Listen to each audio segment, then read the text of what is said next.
Assalamualaikum warahmatullahi wabarakatuh.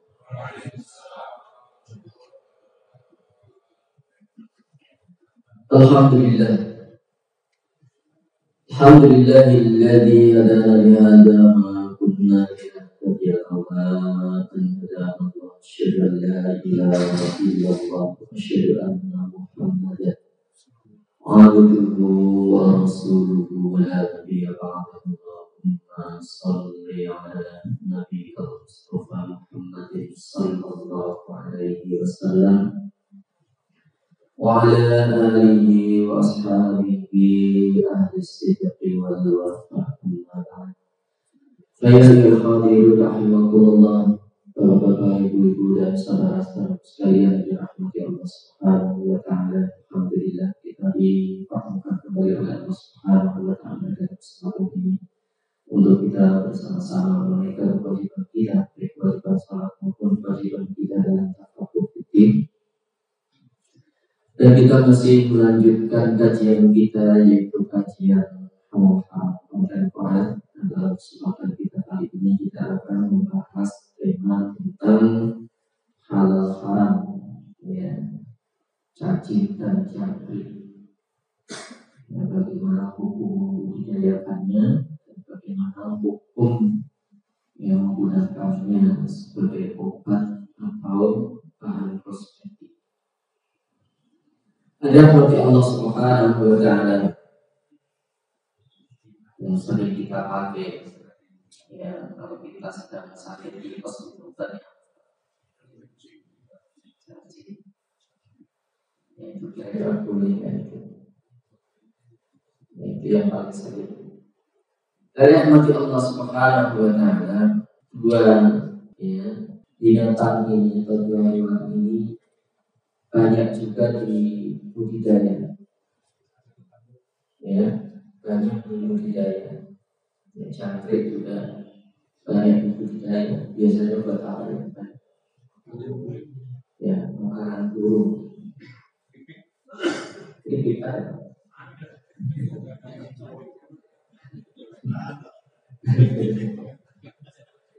Ya. Ada nggak lebih tadi tujuannya juga ya banyak itu.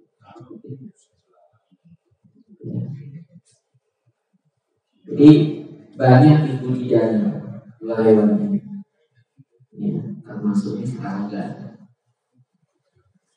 Baik untuk pakan hewan, ya, pakan tadi, pakan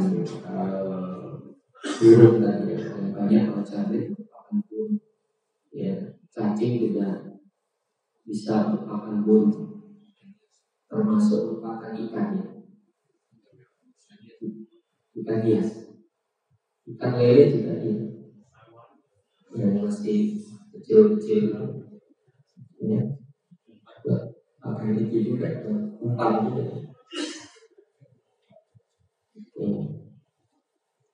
Juga buat obat-obatan, dibuat jamu, kosmetik, dan juga dimakan orang, ya, dikonsumsi. Ini banyak digunakan di dalam masyarakat. Mungkin kalau di sekitar kita tidak banyak, tapi di beberapa negara itu, bahkan di cara kita juga banyak digunakan tadi, untuk obat itu banyak dipakai. Ya, jadi banyak juga, ya, hewan ini diperlukan oleh perusahaan farmasi tadi untuk bahan obat kosmetik, ya. Sehingga dalam laporan, ya, menurut data pusat indikator bisnis Infofin, ya, Jawa Barat menunjukkan bahwa setiap 3 bulan industri farmasi, kosmetik, dan pakan ikan di wilayah Jawa Barat memerlukan 12 ton. 12 ton. Sementara untuk kebutuhan ekspor ke Korea Selatan sedikitnya 35.000 ton per bulan, dan permintaan negara Thailand lebih dari 120 ton per bulan. Ya, ini yang dirilis oleh Pusat Inkubator Bisnis Inkopi Jawa Barat. Ini kebutuhannya banyak sebenarnya. Ya, maka banyak juga yang berbudidaya. Ya, karena kebutuhan tadi. Cacing tanah dapat dimanfaatkan sebagai pakan ternak untuk unggas, ikan, udang, dan juga kodok. Ya, ini cacing tadi untuk pakan ikan misalnya ya, istri kita. Untuk unggas juga. Selain itu, cacing tanah juga memiliki kandungan asam amino 17% yang dapat membantu pembentukan sel, otot, dan sistem kekebalan tubuh. Ya. Secara tradisional, cacing tanah dipercaya dapat meredakan demam, menurunkan tekanan darah, menyembuhkan bronkitis, rematik sendi, sakit gigi, obat diare, tipes. Ya, ternyata banyak manfaatnya. Mempercepat penyembuhan luka dan dapat mencegah infeksi. Ini cacing tanah banyak tadi dijadikan sebagai obat. Cacing tanah juga dapat diolah untuk digunakan sebagai pelembab kulit, ya, bahan baku pembuatan lipstik. Bahannya dari cacing tanah. Ya. Cacing tanah jenis ini memiliki kandungan protein yang tinggi hingga 75%. Ya, lebih tinggi daripada kandungan protein pada sapi yang hanya sebanyak 65%. Jadi proteinnya lebih tinggi. Ya, per 100 gramnya itu 75%-nya protein. Jadi cacing tinggal lebih tinggi daripada daging sapi, sehingga bisa menjadi sumber protein yang berpotensi untuk dimasukkan sebagai bahan makanan manusia, seperti daging ya, atau ayam, ya, daging sapi atau ayam. Nah, proteinnya yang tinggi. Ya. Sementara itu jangkrik, ya, di dunia jangkrik sudah tercatat sekitar 900 jenis, banyak. Sedangkan di Indonesia tercatat lebih kurang ada 123 jenis. Ini yang menghitung bukan saya, yang menghitung ya Pak ahli, ya, ahli di apa namanya, ahli jangkrik, ahli ilmuwan. Jangkrik tidak hanya bermanfaat untuk keseimbangan alam, tetapi dapat pula dibudidayakan untuk kepentingan manusia.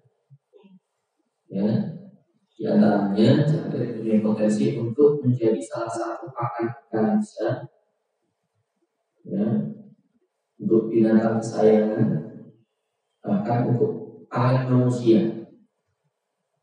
Dan serangga ini dimakan bukan hanya dalam keadaan darurat, mereka sebagai bahan makanan. Ya, tapi bisa juga kalau berat, apa tadi?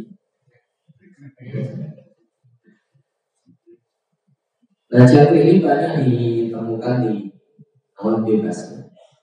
Aslinya tumbuh, mereka berkembang di alam bebas, seperti belalang. Banyak ditemukan di bebatuan di sini, tanah apa namanya itu, di ladang, di sawah, itu banyak sekali. Kayu-kayuan juga banyak. Ya, di dinding, di sungai, semak-semak juga. Jadi hampir semua tempat ada. Jadi hampir di semua tempat itu bisa dicapai.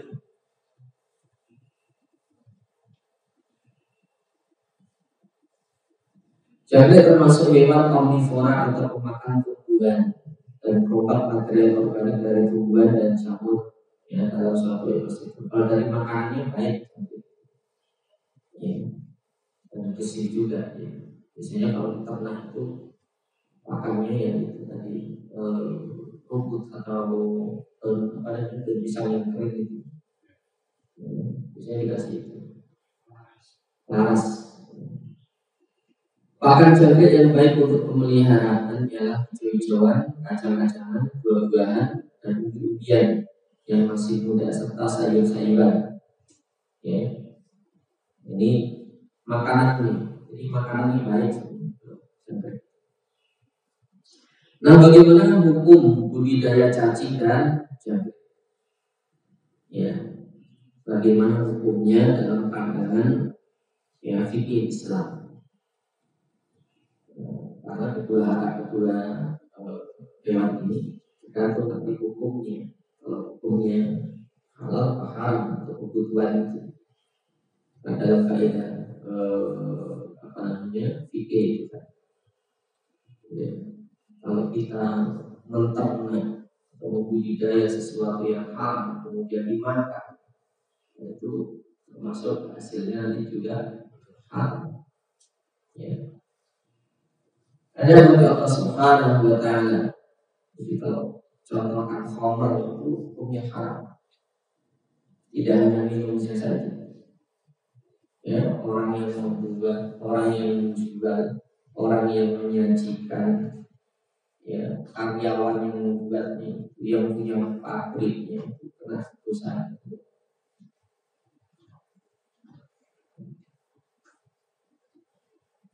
Hasil penjualannya juga.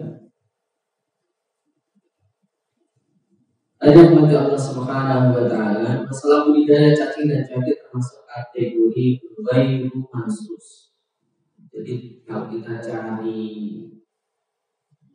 naskah Al-Quran atau hadisnya tidak disebutkan, ya, tidak disebutkan, tidak ada ya, ayat yang berbicara tentang cacing atau jangkrik atau hadis juga tidak disebutkan.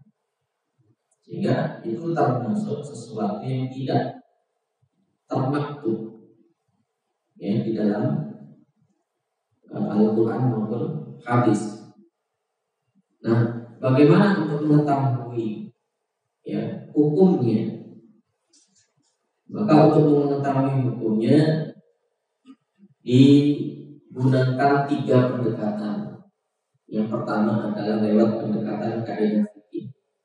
Ya, kaidah fikih. Kemudian yang kedua adalah menggunakan pendekatan maslahah. Yang ketiga adalah menggunakan pendekatan maqasidus syariah, tujuan dari syariat Islam. Ini yang digunakan. Kalau dari Quran hadisnya tidak ada. Ayat Allah Subhanahu wa Ta'ala. Jadi budidaya cacing dan jangkrik merupakan kasus yang baru. Kalau dulu tidak ada orang yang ternak ini, karena itu hidup bebas liar. Ya. Kalau sekarang termasuk di budidaya, kenapa? Karena ada kebutuhan. Ya, banyak dibutuhkan. Bahkan per bulan tadi bisa ekspornya bisa puluhan ribu ton. Ya, itu berapa banyak uangnya itu? Kira-kira 1 tonnya berapa? Ya. Ada mati Allah Subhanahu wa Ta'ala. Maka dari itu, ya, para ulama berbeda pendapat.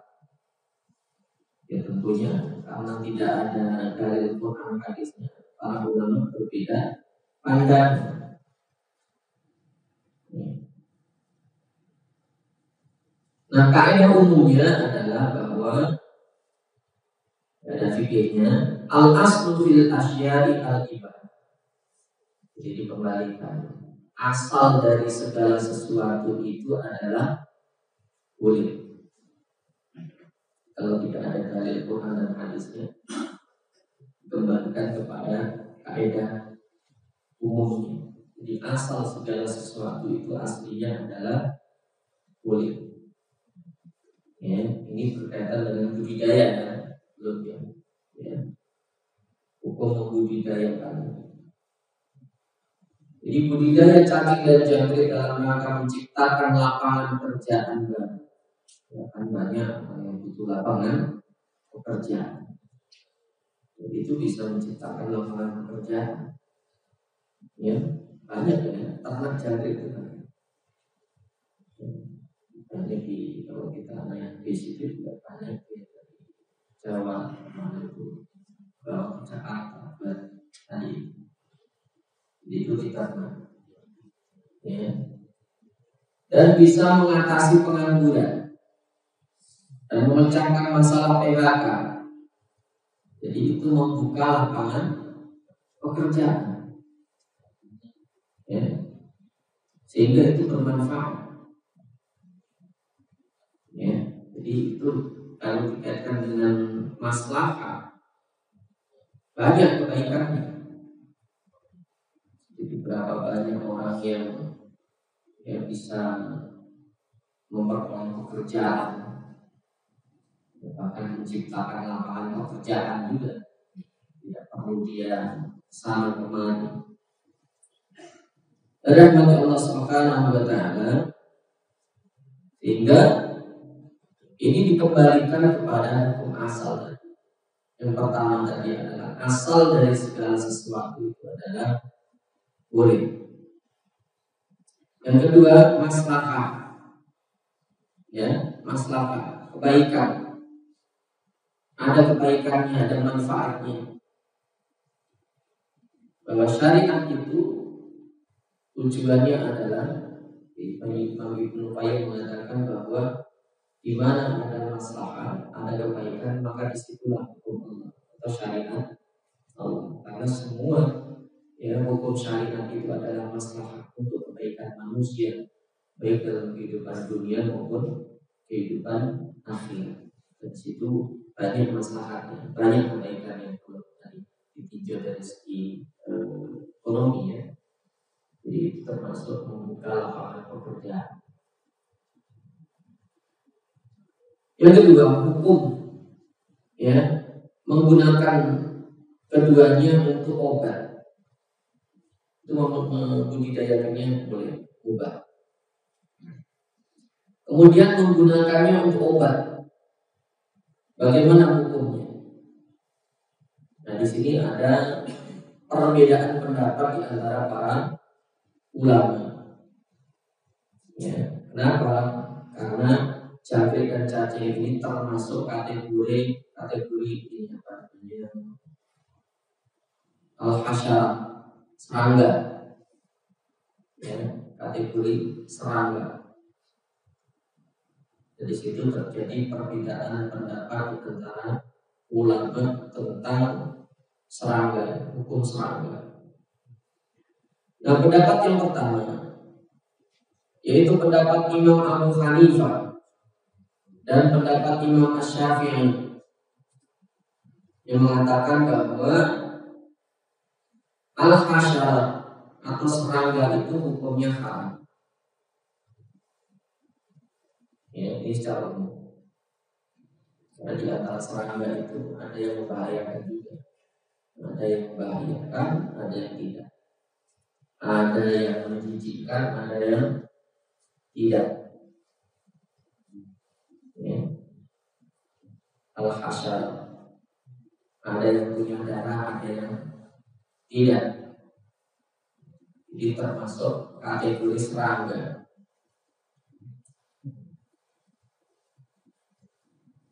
Alasannya adalah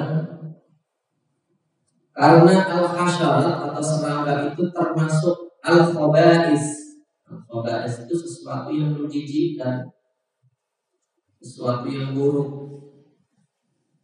Ya, ini berdasarkan firman Allah dalam Al-Quran, wa yuharrimu alaihimul khaba'is, wa yuharrimu, dan Allah mengharamkan alaihim, kepada mereka, al-khaba'is, sesuatu yang buruk, sesuatu yang menjijikkan.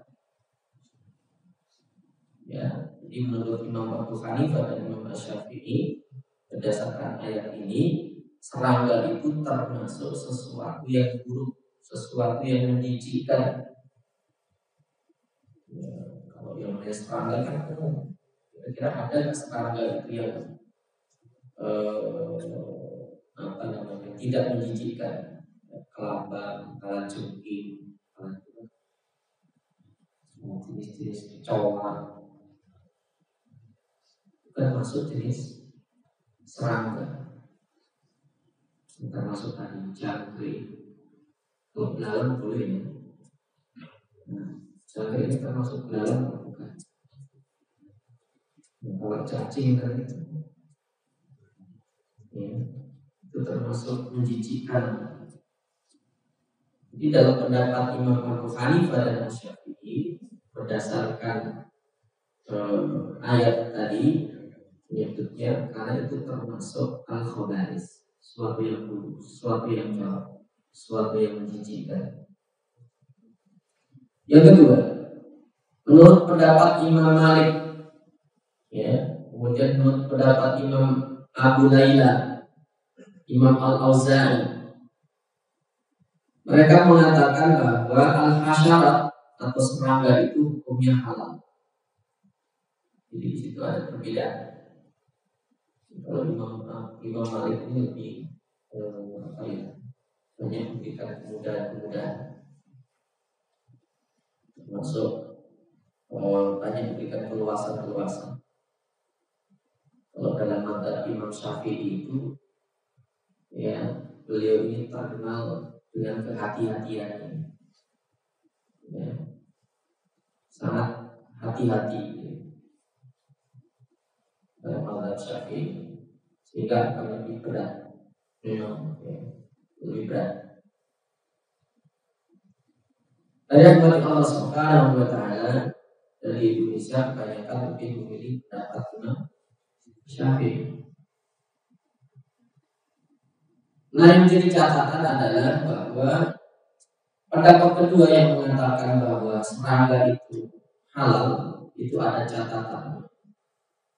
Di antaranya mengharuskan serangga itu harus dimatikan dulu, ya, harus disembelih. Disembelih kan susah. Menyembelihnya bukan seperti hewan sapi, kambing, ya, dengan cara apa? Dipotong lehernya. Karena ikan itu juga mematikan ikan itu susah juga. Jadi sebagian tidak ada yang sudah, kalau yang ada ahlinya bisa. Jadi ada yang diketok kepalanya itu mati. Kalau di tempat, ya, penjualan ikan itu ditaruh plastik pakai ketok palu itu mati. Yang tidak ahli. Nah, kalau untuk serangga ini dalam pendapat Imam Malik dan Al-Auza'i tadi, pendapat yang kedua, yang diperbolehkan dengan catatan harus dimatikan, harus disembelih, ya. Yaitu dimaksud adalah dengan dimatikan terlebih dahulu dengan cara dipotong, mati, ya, potong dulu lehernya atau badannya, atau dengan cara yang lain. Ya, kalau kecil-kecil cacing itu gimana? Kalau dia mau matikan sekian kilo, 1 kilo cacing, boleh nih, cacing mungkin dimatikan. Ya. Ada yang mengatakan direndam air panas, harus dimatikan. Jadi pengertian sembelih dalam pendapat ini adalah dimatikan, ya, dimatikan dulu. Nah, kemudian berkaitan dengan boleh dan tidaknya menggunakan keduanya untuk bahan obat, ya. Para ulama berbeda pendapat menjadi 3. Ya. Para ulama berpendapat menjadi 3 bagian. Yang pertama mengatakan bahwa boleh berobat dengan, ya, masalahnya tadi itu termasuk halal haram kan, ya. Kalau pendapat Imam Syafi'i dan Hanafi kan haram, ya kan. Jadi serangga itu pendapat beliau berdua haram. Pendapat yang kedua mengatakan boleh. Kita mau ngambil yang mana itu? Ya, kalau dibuat obat, ini kaitannya dengan obat. Ya, jadi Karmin banyak yang memakai kan. Ya, kita mau pakai pendapat yang mana? Yang pertama, kedua. Ya, kalau pendapat pertama berarti kan masuk haram. Ya, kalau pendapat yang kedua boleh. Ya. Nah, kalau kita ambil pendapat yang pertama, misalnya, kalau itu termasuk haram, boleh nggak menggunakan obat ya dari bahan haram?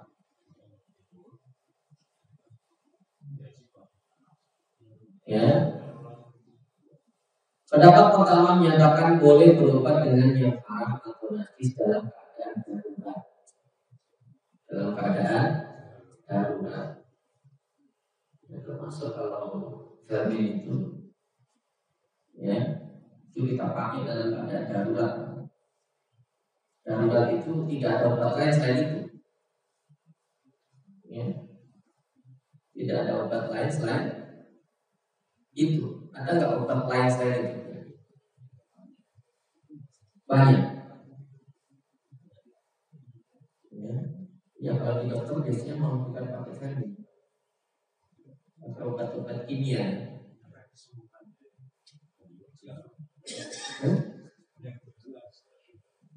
Itu pun belum jelas juga. Campurannya apa?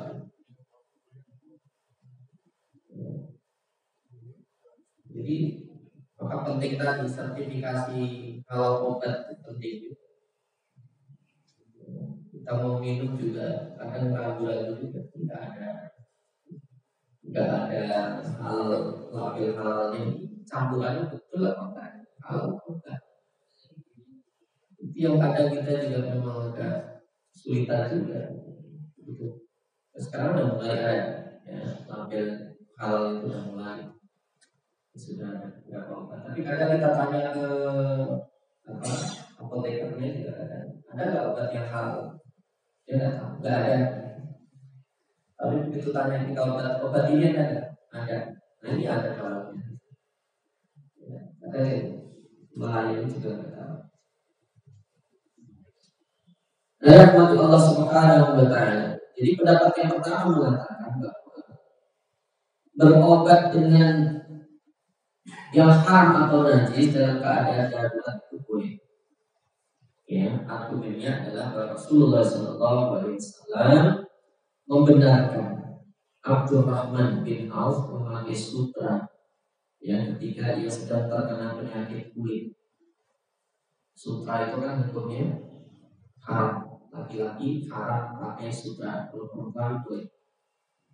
Ya, tapi diperbolehkan oleh Rasulullah untuk Abdurrahman bin Auf karena beliau sakit kulit.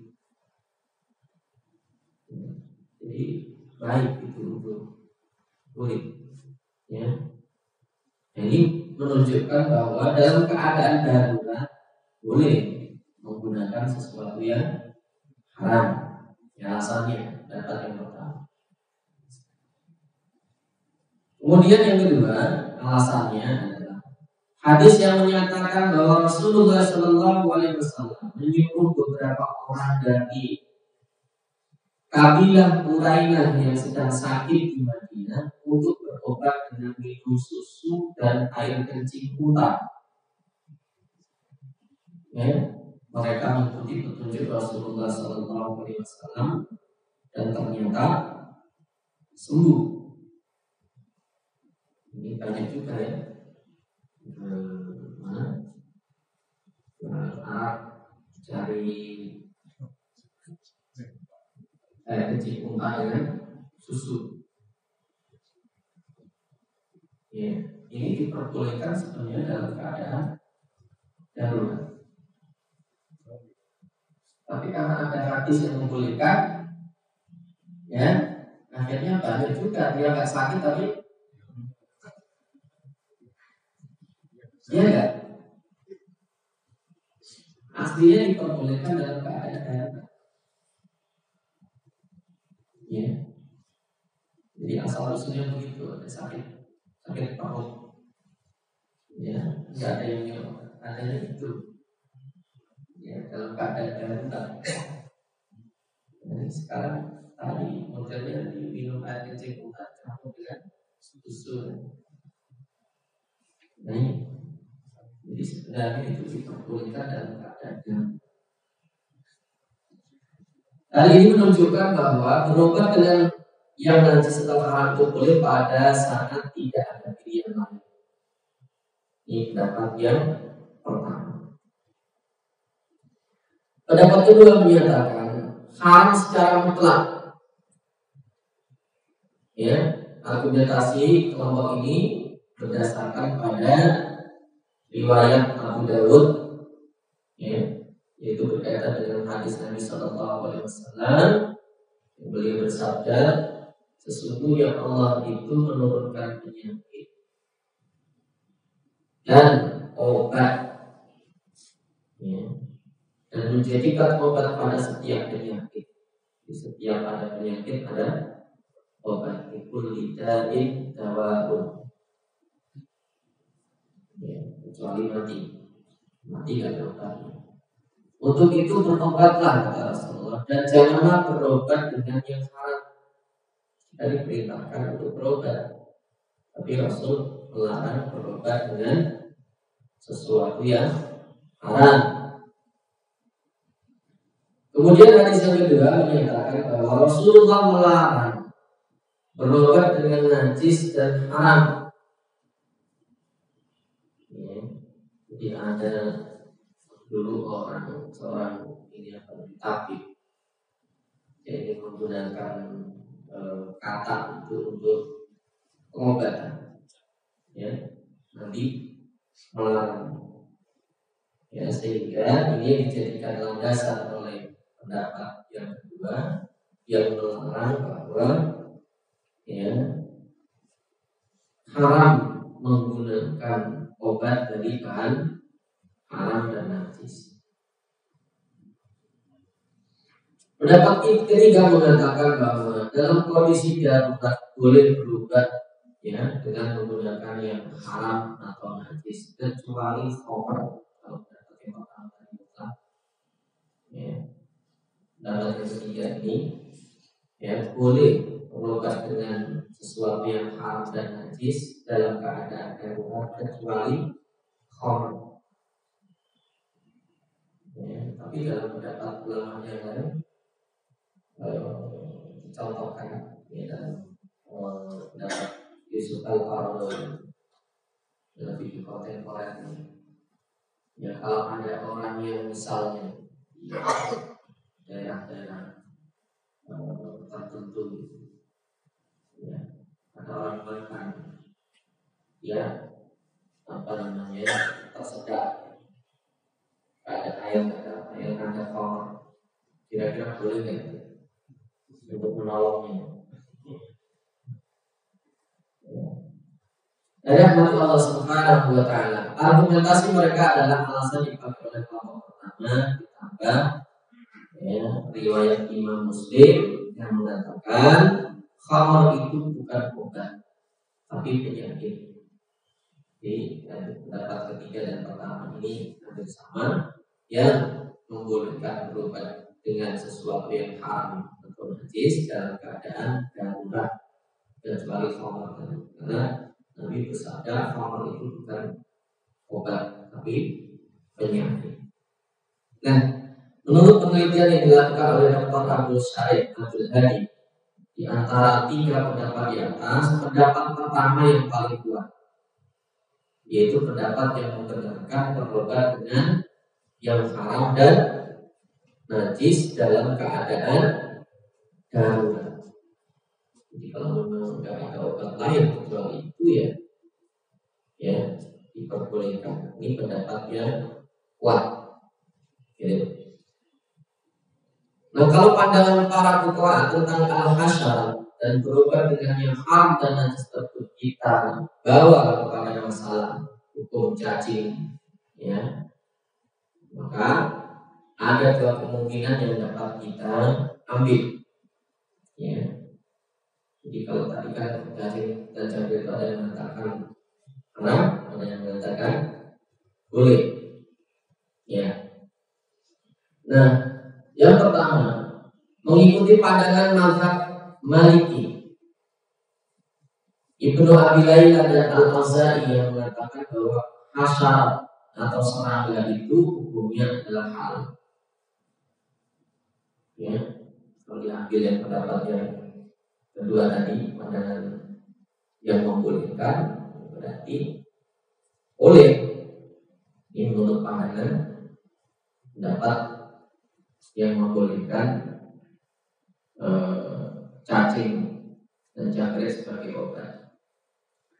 Dengan mengikuti pandangan ini, maka cacing dapat dijadikan bahan obat-obatan atau kosmetika selama menurut penelitian dokter dan para ahli tidak membahayakan. Jadi kalau kita ambil pendapatnya Imam Ali, ya, dan kedua temannya tadi, nah maka ya, boleh. Ya, karena mengatakan bahwa serangga itu halal. Dalam hal ini tidak perlu menunggu kondisi darurat. Nanti, ya, menurut pendapat Imam Malik, Imam Abi Layla, ya, dan Imam Al-Auza'i boleh. Jadi tidak harus darurat, karena beliau mengatakan serangga itu halal atau boleh. Demikian juga dengan mengikuti pandangan ini, cacing dan jangkrik dapat dikonsumsi bagi mereka yang memerlukan. Jadi kalau kita mengkonsumsi obat vermin untuk tipes, ya, kita konsumsi berarti kita mengambil pendapat Imam Malik, ya, pendapat Imam Malik, Imam Ibnu Layla dan Imam Al-Auza'i. Berarti tidak perlu darurat. Yang kita pakai adalah pendapat Imam Malik. Gitu. Ya. Ini, nah sekarang jangkrik merupakan salah satu menu yang dapat ditemukan di beberapa, bahkan di beberapa restoran banyak dijumpai. Nah, yang kedua, mengikuti pandangan Abu Hanifah dan Asy-Syafi'i yang menyatakan bahwa al-hasyarah hukumnya haram. Ya, jadi kalau kita mengikuti pendapatnya Imam Syafi'i dan Imam Abu Hanifah, ya, mengatakan bahwa serangga itu hukumnya haram, maka ya, cacing dan jangkrik itu hukumnya haram. Ya. Dan ini kalau digabungkan dengan pendapat yang pertama yang membolehkan berobat dengan tadi serangga, ya, serangga itu diperbolehkan, ya, maka dengan mengikuti pandangan ini dapat dibenarkan, ya, penggunaan cacing untuk obat dengan catatan tidak ada alternatif lain. Jadi kalau digabungkan keduanya bisa saja. Kalau pendapat Imam Malik tadi boleh, kalau pendapat Imam Syafi'i dan Abu Hanifah tidak boleh, kecuali dalam keadaan darurat. Maka baik dalam keadaan darurat atau tidak darurat, kan itu kalau digabungkan. Kalau dalam keadaan darurat diperbolehkan bagi pendapat Imam Syafi'i dan Abu Hanifah.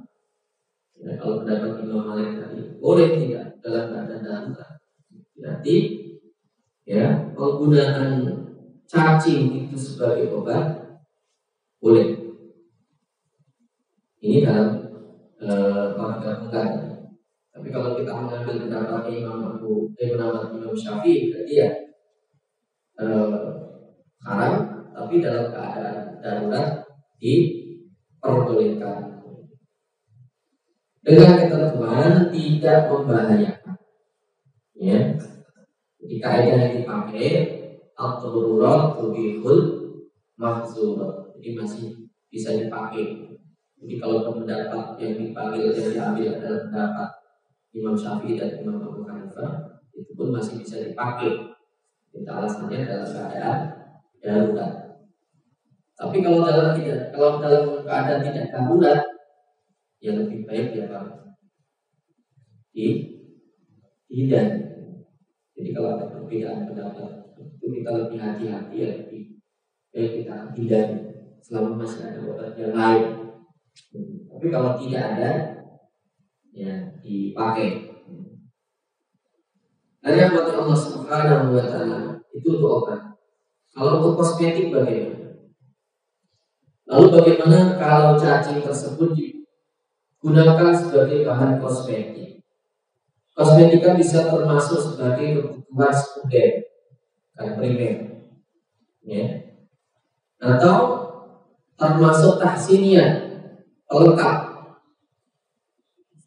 Jadi bukan kebutuhan primer. Kalau orang tidak pakai kosmetik juga tidak apa-apa. Ya. Ada mati Allah Subhanahu wa Ta'ala. Nah, tapi bisa juga misalnya dalam keadaan tertentu yang seharusnya itu adalah kebutuhan sekunder atau kebutuhan pelengkap tadi, ya, bisa juga menjadi kebutuhan utama, bahkan dapat meningkat menjadi hajat yang pada level daruriyah atau yang terpokok besar. Itu kadang terjadi. Jadi al-hajat tanzilu manzilatan darurah. Jadi kebutuhan sekunder itu bisa berubah atau naik tingkatannya menjadi pokok. Ya, contoh. Apabila keharmonisan rumah tangga suami istri banyak bergantung pada kebutuhan tertentu, ya, suaminya itu senang kalau istrinya ya berdagang, ya, karena ada orang-orang tertentu yang begitu, ya. Suaminya menginginkan ya istrinya itu berdagang,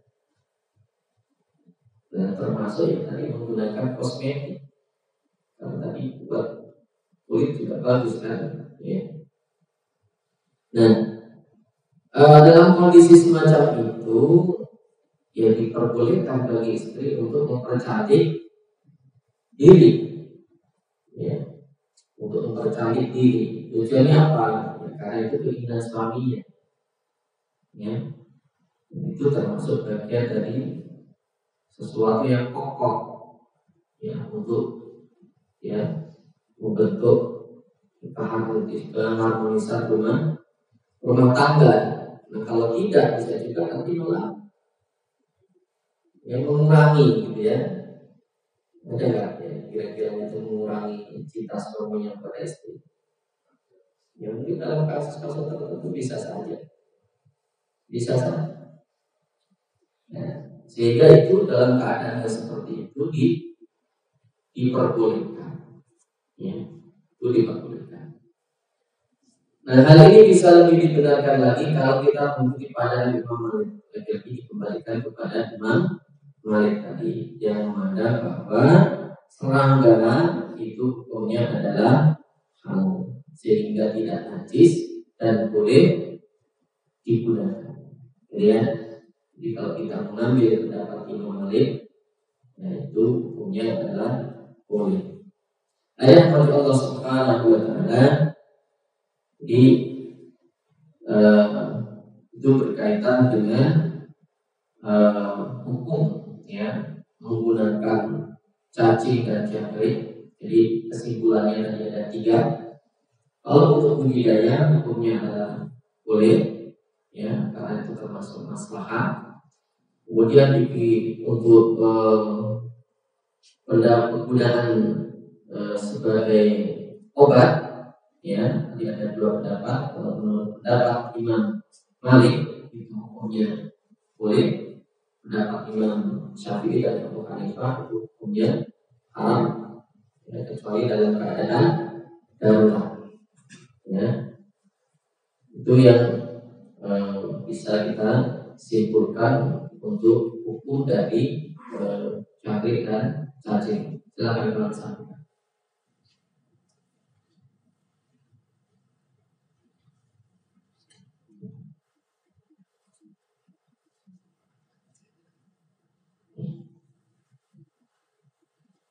Baik, teman-teman, ibu dan saudara sekalian yang dirahmati Allah Subhanahu wa Ta'ala. Sebelum kita akhiri kajian kita pada pagi hari ini, ada permohonan dari saudara-saudara kita yang akan melaksanakan ibadah haji. Ya, kita bantu dengan doa. Semoga ya semua urusannya baik ketika melengkapi persyaratan untuk persiapan yang diberikan kemudahan oleh Allah Subhanahu wa Ta'ala, mulai dari rumah kemudian sampai di sana, karena di sana juga untuk pelaksanaan haji itu cukup berat juga ya. Di lapangan itu juga memang berat ya. Semoga diberikan oleh Allah kemudahan, kelancaran, kesehatan, kekuatan, keselamatan ya, dari berangkat hingga pulang ya. Sini ada 5 orang ya yang berangkat, insyaallah, dan Bapak Soleh dan istri. Kemudian ada Bapak Soleh. Ada ya. Kemudian Bapak Suginto dan istri, berangkat juga. Kemudian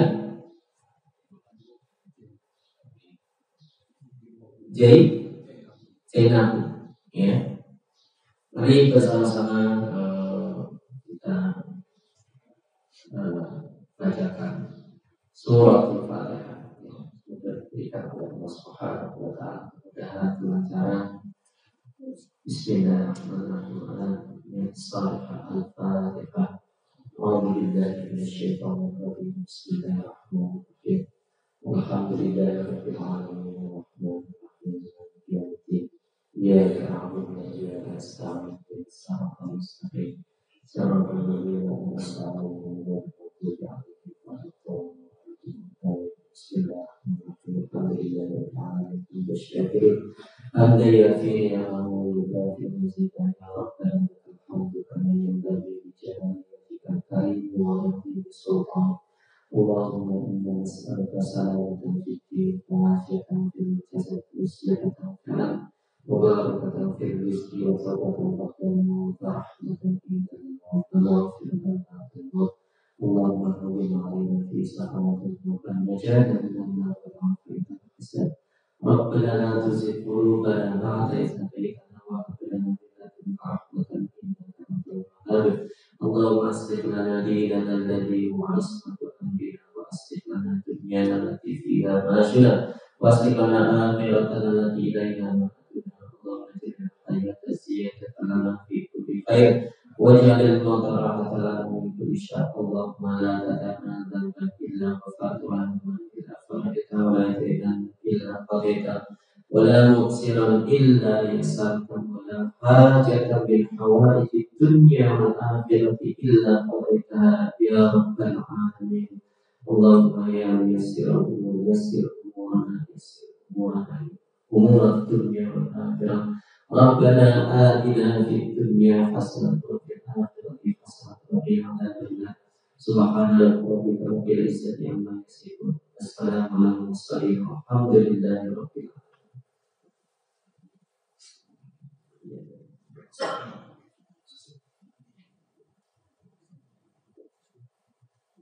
Mari kita tutup dengan doa kafaratul majelis. Subhanakallahumma wa bihamdika asyhadu an la ilaha illa anta astaghfiruka wa atubu ilaik. Assalamualaikum warahmatullahi wabarakatuh.